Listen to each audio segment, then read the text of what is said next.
இங்கே வந்திருக்கும் மீடியா நண்பர்கள் எல்லாருக்குமே வணக்கம்.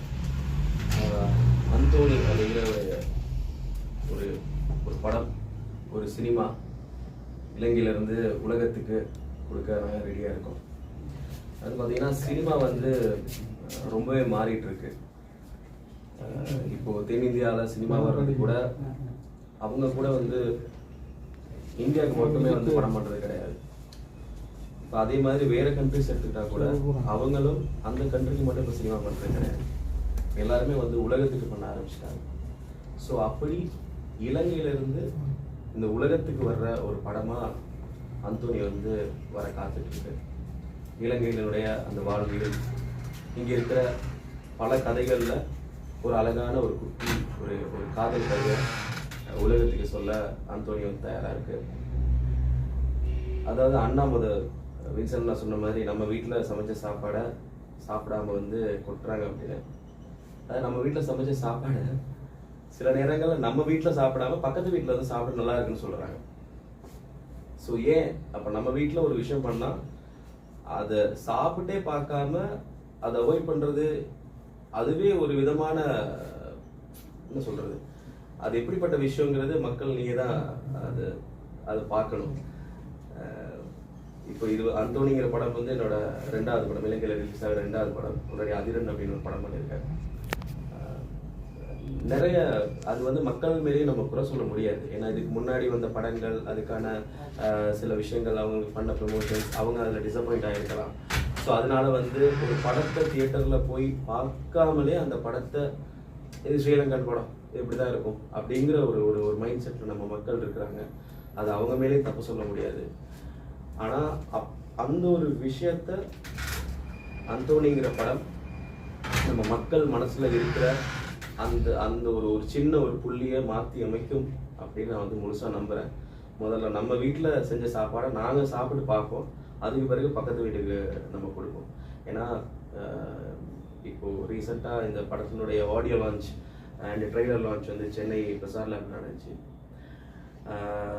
தர்மதுரை, அதுக்கப்புறமா வந்து தர்மதுரை போன்ற படங்களை இயக்குற சீனு ராமசாமி சார் இந்த படத்தினுடைய ட்ரெய்லரை பார்த்து கண் கலங்கி அவர் வந்து ஸ்டேஜில் பேசினார்.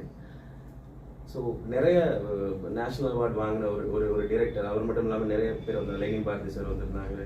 அதுக்கப்புறமா வந்து டிரெக்டர் சோமிதரன் வந்திருந்தார். ஸோ அங்கே இருக்கிற மீடியா நண்பர்கள் வந்து இந்த படத்தை எங்கேயாவது ஒரு இடத்துக்கு கொண்டு போகணும் அப்படின்னு ஆசைப்படுறாங்க.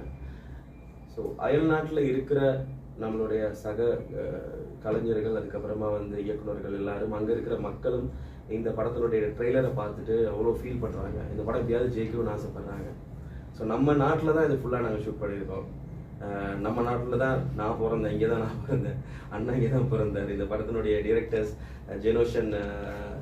ஜெனோஷன் ராஜேஸ்வர், அப்புறம் சுகீர்தன் கிருஷ்ணராஜா, 2 பேரும் இதே நாட்டில் இதே இங்கேயே ஜஃப்னாவில் குருநகர் அப்படிங்கிற பிரதேசத்தில் தான் அவங்க பிறந்திருக்காங்க. இங்கே தான் படித்தாங்க, வளர்ந்தாங்க, சினிமா கற்றுக்கிட்டாங்க. ஸோ இங்கே இருக்கிற கதையை வந்து உலகத்துக்கு சொல்லணும்னு ஆசைப்பட்றாங்க. ஸோ இங்கே எடுத்த படத்தை நம்ம மக்கள் கண்டிப்பாக அதை தியேட்டரில் போய் பாருங்கள். இந்த மாதம் மார்ச் மாதம் 13ஆம் தேதி இந்த படம் வந்து தியேட்டருக்கு வருது. கண்டிப்பாக தியேட்டரில் போய் இந்த படத்தை பாருங்கள். அதுக்கப்புறம் நீங்கள் டிசைட் பண்ணுங்கள், ஓகே நம்மளால் ஒரு ஒரு ஒரு 2 hours 2.5 hours நம்ம டிரெக்டர்ஸால் நம்ம மக்களை சாட்டிஸ்ஃபை பண்ண முடியுதா, அவங்கள ஹோல்ட் பண்ணி வச்சுக்க முடியுதா, அந்த எமோஷன்ஸை அவங்களுக்கு கடக்க முடியுதா அப்படிங்கிற ஒரு டவுட்டில் தானே எல்லாருமே இருக்கீங்க. ஸோ அந்த டவுட்டுக்கு இது ஒரு நல்ல ஒரு ஆன்சராக இருக்கும் அப்படின்னு நான் நினைக்கிறேன். ஸோ அந்தோனி அது ஒரு கவிதை மாதிரி ஒரு படம் நினச்சிப்போம். அந்த படம் உலகத்துக்கு வரப்போகுது மார்ச் மாதம் 13. மிகப்பெரிய பொருட்செலவில் ப்ரொடியூசர் ஓசை ஃபிலிம்ஸ் ரமணன் அண்ணா அது ப்ரொடியூஸ் பண்ணியிருக்காரு. பின்னாடி கிட்டத்தட்ட ஒரு 100-150 பேருடைய உழைப்பு இருக்கு. எல்லாருக்கும் வணக்கம். என்னோட பேர் சவி. நான் இந்த அந்தோனி படத்தில் கவினாக நடத்துவேன். So I hope I said correctly. So actually when we talk about the Anthony movie, it is actually the gem to the Sri Lankan Tamil cinema. So our the directors are Janoshan Rajeshwaran and Sukirtan Krisuraja, and our beloved producer is Osai Film Ramana. So here I am playing the character of Caroline, and I'm sharing my screen with the professional artist with Kyle Vincent and Darshan Ravindran and TJ Banu. So when I talk about the movie, it is actually a beautiful movie.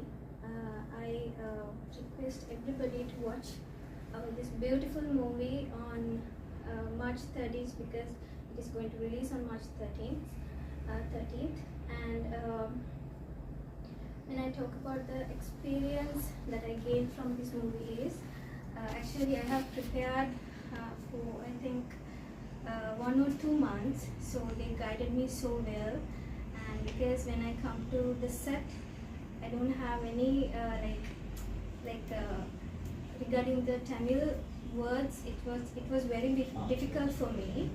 But when I come to the set, everybody helped me to the how to do, like they teach me so much how to do that screenplay and everything. So, and the other important thing is that everybody supported me. And இங்கே வருகை தந்திருக்கின்ற அனைவருக்கும் ஓசை films சார்பாகவும், dream lines மற்றும் Vijay films எங்களுடைய இணை தயாரிப்பாளர்கள் அந்த நிறுவனத்தினூடாகவும் அனைவருக்கும் வணக்கத்தை தெரிவித்துக் கொண்டு, அந்தோணி என்கின்ற முழுநீள திரைப்படத்தை இங்கே ஈழமணி திருநாட்டிலே நாங்கள் முழுக்க ஒரு உலக தரத்திலே அந்த சினிமாவை தயாரித்திருக்கின்றோம். இது மற்றொரு ஈழ படம் என்கின்றதுக்கு அங்கால இதிலே பல விடயங்களை நாங்கள் உள்வாங்கி இருக்கின்றோம். இந்த திரைப்படத்தை பற்றிய விடயங்களை நாங்கள் உங்களோடு பகிர்ந்து கொள்வதில் மிகவும் மகிழ்ச்சி அடைகின்றோம். முதலாவதாக இந்த படத்திலே நாங்கள் பெரிதாக கவனிக்க வேண்டிய விடயம், மிக பெரும் பொருட்செலவிலே ஒரு உலகெங்கும் வாழுகின்ற அனைத்து இனங்களுக்காகவும் இந்த படத்தை தமிழர்கள் மட்டுமல்ல அனைத்து இனங்களும் பார்க்கக்கூடிய வகையிலே இந்த திரைப்படத்தை தயாரித்திருக்கின்றோம். இதிலே தமிழ், சிங்களம், மலையாளம் என்கின்ற 3 மொழிகளிலே இந்த திரைப்படத்தை எடுத்திருக்கின்றோம். அதே போன்று முதலாக ஒரு ஈழ திரைப்படத்திற்கு, ஒரு ஈழ சினிமாவிற்கு எங்களுடைய உலகறிந்த இசை மேதை, இசைஞானி, இசை சித்தர் இளையராஜா அவர்கள் இசையமைத்திருக்கின்றார். அது எங்களுடைய படைப்புகளுக்கு அவர் செய்த ஆசீர்வாதமாகவும் அவர் எடுத்து வைத்த ஒரு கல்லாகவும் நாங்கள் பார்க்கின்றோம். ஏனென்றால் அவர் உலகறியப்பட்டவர். ஆகவே அவருடைய அந்த அவருடைய பெயருக்காக பெரிய இடங்களுக்கெல்லாம் இது போய் சேரும், நிறைய கதவுகளை திறக்கும். எங்களுடைய படைப்புகள் உலக அரங்கிலே தானாக போய் சேர்வதற்கு எங்களுடைய ஐயா இசைஞானி இளையராஜா முதல் அவருடைய 1524வது படமாகவும், ஈழத் திரைப்படத்திற்கு அது 1வது திரைப்படமாகவும் இருக்கிறது, எங்களுக்கு பெருமை சேர்க்கிறது. அடுத்ததாக 3 மொழிகளிலே இதுவரையும் எங்களுடைய ஈழப் படைப்புகள் வந்ததில்லை. இப்பொழுது 3 மொழியிலே வந்திருக்கின்றது. சகோதர மொழியான சிங்கள மொழி, அடுத்தது அயல் நாட்டு அதாவது மலையாள மொழி. ஏன் இதை நாங்கள் இந்த 3 மொழியையும் தெரிவு செய்திருக்கின்றோம் என்றால், இது இந்த இலங்கையானது ஒரு சிறிய தீவு. அந்த தீவை சுற்றி இருக்கின்ற கடலோடிகளுடைய வாழ்வியலை காவியமாக்கி இருக்கின்றோம். ஆகவே இந்த சகோதர இனமான சிங்கள மக்களுடைய வாழ்வியலும் அதற்கு பொருந்தும். அதே போன்று மலையாளிகளுடைய வாழ்வியலும் பொருந்தும். அதே போன்று தமிழ்நாட்டு கடலோடிகளுடைய வாழ்வியலுக்கும் இது மிகவும் நெருக்கமானதாக இருக்கும். ஆகவே இது தனியே ஒரு திரைப்படம் மட்டுமல்லாமல் ஒரு கலாச்சாரத்தை, ஒரு இந்த உலகிலே ஒரு 30% உணவை தருகின்ற கடல் வாழ்வியல் மக்களுடைய வாழ்க்கையாக அது இருக்கும். ஆகவே உலகெங்கும் வாழுகின்ற அனைத்து இனங்களும் இந்த படத்தை பார்ப்பார்கள். இது எங்களுடைய இலங்கை திருநாட்டுக்கும் இங்கே இருக்கின்ற அனைத்து கலைஞர்களுக்கும் இது ஒரு வழியை திறந்து விடுவதற்கான ஒரு முன்முயற்சியாக இது இருக்கும். இந்த முயற்சி என்றே சொல்ல வேண்டாம், இது நிறைவு பெற்று விட்டது என்பதுதான் எங்களை பொறுத்தவரை படைப்பு உலகிலே மேலோங்கி நிற்பதற்கு வழி சமைக்கும். இந்த கலைஞர்கள், இந்த திரைப்படத்தை இயக்கி இருக்கின்ற கலைஞர்கள் சுகிர்தன் கிறிஸ்துராஜா மற்றும் ஜெனோசன் ராஜேஸ்வர் அவர்கள் மிகவும், அதாவது ஒரு சினிமான்றது எல்லோருமாக சேர்ந்து ஒரு டீம் ஒர்க்னு சொல்லுவாங்க. 24 கிராஃப்டில் வேலை செய்ய வேண்டிய ஒரு படைப்பு, 24 பக்கங்கள் அதில் இருக்கிறது. அவ்வளதையும் இதில் பயன்படுத்தி இருக்கிறார்கள். ஒரு முழுக்க ப்ரொஃபஷனலான ஒரு சினிமாவாக வந்திருக்கிறது. ஆகவே எந்த ஒரு தயக்கமும் இல்லாமல் நீங்கள் கொடுக்கின்ற பணத்திற்கு மேலாக அது இருக்கும் என்பதனை நாங்கள் இந்த வேளையிலே உங்களுக்கு உறுதியாக கூறுகின்றோம். நீங்கள் பார்த்துவிட்டு நீங்களாகவே இந்த படத்தை பற்றி மற்றவர்களுக்கும் சொல்லி அவர்களும் வந்து பார்ப்பதற்கான வாய்ப்புகளை நீங்கள் ஏற்படுத்துவீர்கள் என்பதிலே நாங்கள் ஐயமில்லாமல் இருக்கின்றோம், ஐயம் கொள்ளவில்லை. ஆகவே நீங்கள் இந்த படத்தை பார்த்து எங்களுக்கான இந்த ஈழத்திரை, அதாவது இதே தனியே ஒரு ஓசை ஃபிலிம்ஸ் அல்லாட்டி இந்த 2 இயக்குநர்களுடைய படமோ அல்லாட்டி இங்கே எங்களுடைய நடிகர்களுடைய படம் என்று நீங்கள் பார்த்து விட வேண்டாம். இது ஒட்டுமொத்த இலங்கை என்கின்ற அந்த ஈழமணி திருநாட்டினுடைய கலைப்படைப்பு ஒன்று இங்கிருந்து உலகுக்கு கொடுக்கப்படுகிறது என்பதுதான் இங்கே குறிப்பாக நீங்கள் பார்த்து கொள்ள வேண்டிய விடயம்.